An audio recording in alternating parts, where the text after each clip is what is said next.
नमस्कार साथियों, जय हिंद। मैं आपका साथी राजपाल चौधरी स्वागत करता हूं सभी नौजवान और विद्वान साथियों का स्टडी एग्जाम एकेडमी में। नए हो तो चैनल को सब्सक्राइब, वीडियो को लाइक और शेयर जरूर करें। साथियों, आप सभी को पता है कि बांग्लादेश भारत का जो पड़ोसी देश है, जिसके साथ भारत की सबसे ज्यादा सीमा लगती है।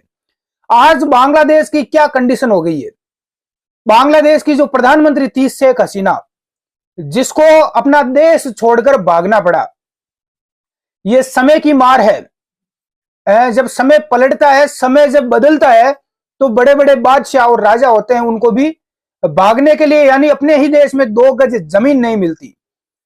जो हालत हुई थी अंतिम मुगल बादशाह बहादुर शाह जफर के साथ में, जिसको हिंदुस्तान के अंदर, भारत के अंदर जिन मुगलों ने कई सालों तक राज किया, उस बहादुर शाह को भारत में दफनाने के लिए 2 गज जमीन नहीं मिली।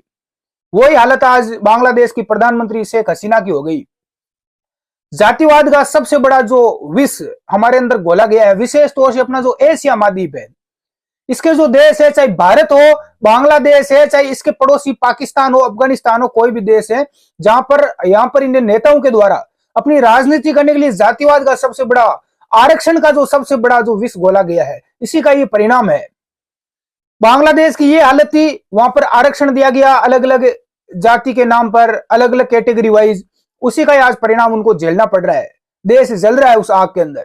और मैं भगवान से प्रार्थना करता हूं कि भारत के अंदर भी जो सबसे ज्यादा आरक्षण की, जातिवाद की जो गंध फैली हुई है, ये वही बांग्लादेश वाली हालत यहां पर कभी भी ना हो।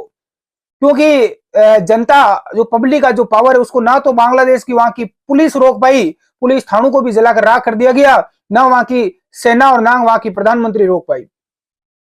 तो साथ में जब पब्लिक अपनी पर आती है, भड़कती है, तो उसको रोकना नामुमकिन है, पॉसिबल ही नहीं है। आज हम बात करेंगे नगर पालिका सफाई कर्मचारी भर्ती को लेकर।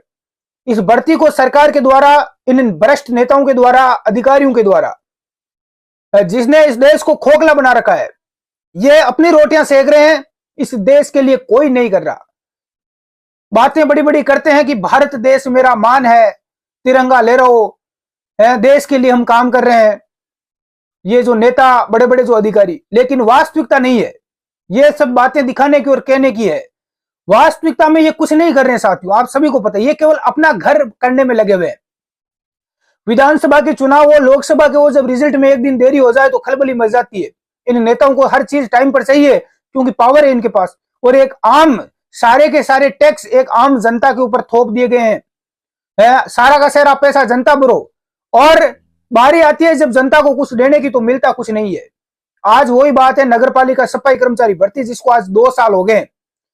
पेपर माफिया कांग्रेस सरकार में ये भर्ती निकली, अपने निजी स्वार्थ के लिए नेताओं ने इस भर्ती में पब्लिक को गुमराह करते रहे। और आज बीजेपी की सरकार आ गई, भजनलाल शर्मा की डबल इंजन की सरकार, जिसमें भी वही कंडीशन बनी हुई है। आज युवा हताश है, रोजगार नहीं है प्रदेश में इस सरकार के पास में, इस जनता के लिए। इनकी जो जनता है, जो ये कर्जा है, इसको देने के लिए इन लोगों के पास में कोई रोजगार का अवसर नहीं है। अरे सरकारी छोड़ो, प्राइवेट भी नहीं है। कंडीशन देखो आज कितना पिछड़ा अपना प्रदेश रोजगार के क्षेत्र में, राजस्थान कितना पिछड़ रहा है, पीछे जा रहा है, कि युवाओं की ये कंडीशन है। बेरोजगारी आसमान को छू रही है।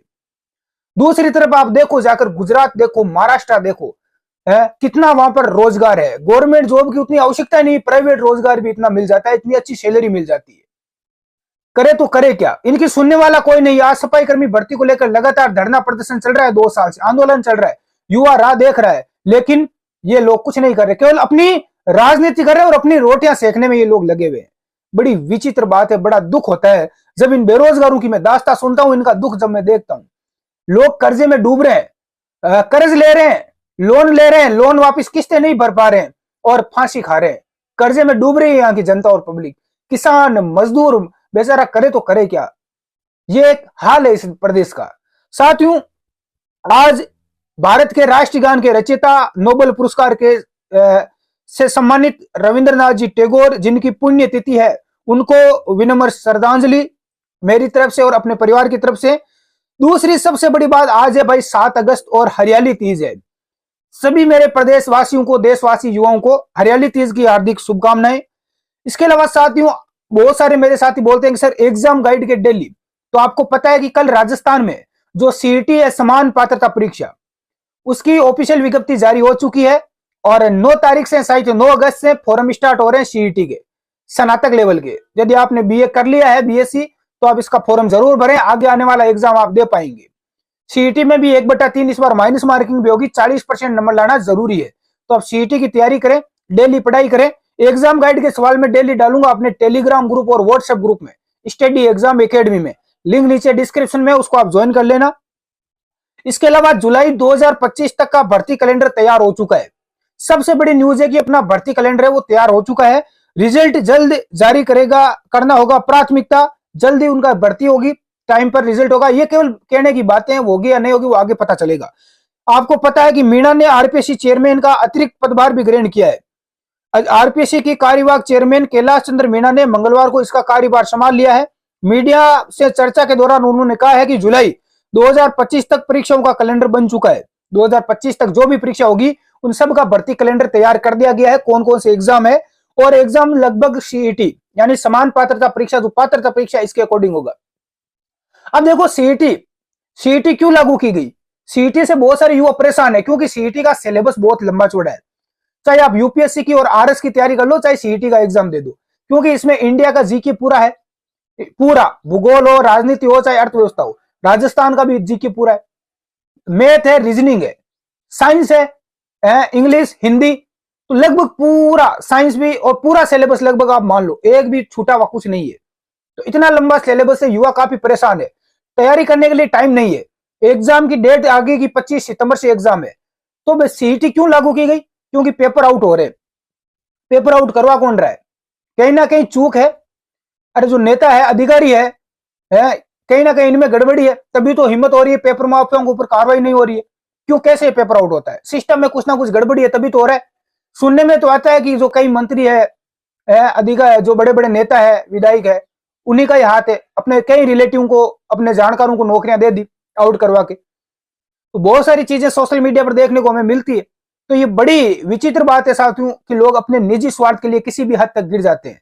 जिनको दुनिया अच्छे सम्मान के साथ देखती है, वो लोग भी इतनी गिरी हुई हरकत करते हैं। तो कुल मिलाकर नगर पालिका सफाई कर्मचारी भर्ती, इस भर्ती की मैं बात करूं साथियों, तो उसके 15 अगस्त के बाद वापस फॉर्म स्टार्ट होंगे। अभी 15 अगस्त से पहले कुछ नहीं होगा। यदि विज्ञप्ति निकाली और उसमें कुछ और गड़बड़ी हुई तो और वाल्मीकि समाज धरने पर बैठ जाएगा। सामने आ रही है 15 अगस्त, स्वतंत्रता दिवस, सफाई का कार्य होगा नहीं, इसलिए सरकार ने भर्ती को थोड़ा आगे खिसकाया है।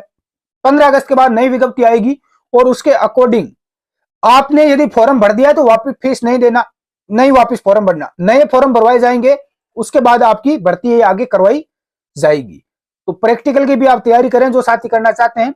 2 वर्ष तक आपको रखा जाएगा संविदा पर। 2 वर्ष तक यदि आपकी सफाई अच्छी रहती है, प्रैक्टिकल आपको अच्छा रहता है, प्रैक्टिकली कार्य, तो उसके बाद आपको इसमें परमानेंट किया जाएगा। तो जितने भी साथी है इस भर्ती की राह देख रहे हैं, अभी थोड़ा और आपको इंतजार करना पड़ेगा। 15 अगस्त के बाद आएगी, लगभग सितंबर का महीने तक ये भर्ती चली जाएगी। तो आप इससे अच्छा है कि कोई दूसरा काम कर रहे हैं, खेत में काम कर रहे हैं, अपने परिवार का सहयोग कर रहे हैं, साथ दे रहे हैं, तो वो करें। अन्य कोई नौकरी प्राइवेट सरकारी कर रहे हैं तो वो भी आप कर सकते हैं। यदि आपको सिक्योरिटी गार्ड की कोई नौकरी चाहिए तो आप मेरे से कांटेक्ट करें। गुजरात के अंदर वैकेंसी अभी चल रही है। धन्यवाद, जय हिंद।